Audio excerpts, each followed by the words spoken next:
আসসালামু আলাইকুম এভরিওয়ান, সবাই কেমন আছেন? আমার নতুন একটি ব্লগে সবাইকে আবার ওয়েলকাম জানাচ্ছি।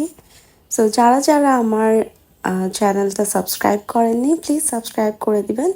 আমি আমার বসন্তের জন্য ঘরটাকে গুছাচ্ছিলাম, ডাইনিং রুমটা ডেকোরেট করলাম আড়ংয়ের কিছু ক্রকারিজ দিয়ে, এবং আমি ক্লথটা নিয়েছি রাঙা সুতা পেজ থেকে। সো এখানে আমি কিছু জগ, মগ এবং গ্লাস, একটা পট রেখেছি, কালার কন্ট্রাস্ট করে রেখেছি, এবং একটা প্ল্যান্ট রেখে দিচ্ছি যেন আরেকটু ন্যাচারাল ভাইব আসে আমার ডাইনিং স্পেসটাতে। সো এরপর আমি চলে যাচ্ছি আমার বেডরুমে আমার বেডটা রেডি করার জন্য। সো বেডে আমি অরেঞ্জ কালারেরই একটা বেডশিট নিয়েছি। সো এখানে হচ্ছে 2টা পিলো কভার ছিল বেডশিটের সাথে, এত সুন্দর কভারগুলো। এবং এর সাথে আমি কন্ট্রাস্ট করেছি ছোট ছোট 16x16 পিলো দিয়ে, সেগুলো দিয়ে আমি রুমটা ডেকোরেট করছি। বেডে বড় বালিশগুলোর সামনে আমি 3টা পিলো রাখছি। সো এখানে আমি 2টা অরেঞ্জ কালার এবং একটা রেড কালার নিয়েছি। সাইডে একটা মানি প্ল্যান্ট ঝুলিয়ে দিয়েছি।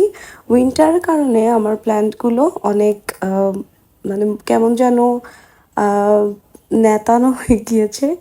সো আই হোপ এগুলো আবার আমি নতুন করে করব।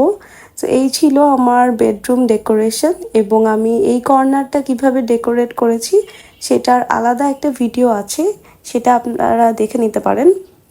এবং ক্যালেন্ডারটা নিয়েছি হচ্ছে আমি দারাজ থেকে, আমার সাইড টেবিলে এগুলো রেখেছিলাম আমি।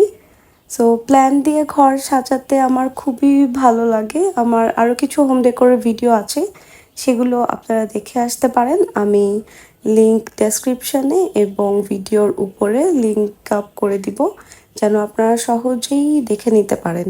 এবং আমি এরপর ঘর সাজানোর পর আবার বারান্দার দরজাটা খুলে দিয়েছি, এবং এখানে একটু জুয়েলারি পরে নিয়েছি। বাসায় থাকবো, বাট স্টিল একটু বসন্ত ভাইব তো আনাই যায়। এখানে আমি একটা মগ এবং বই নিয়ে নিয়েছি একটু অ্যাস্থেটিক ভিডিও মেক করার জন্য।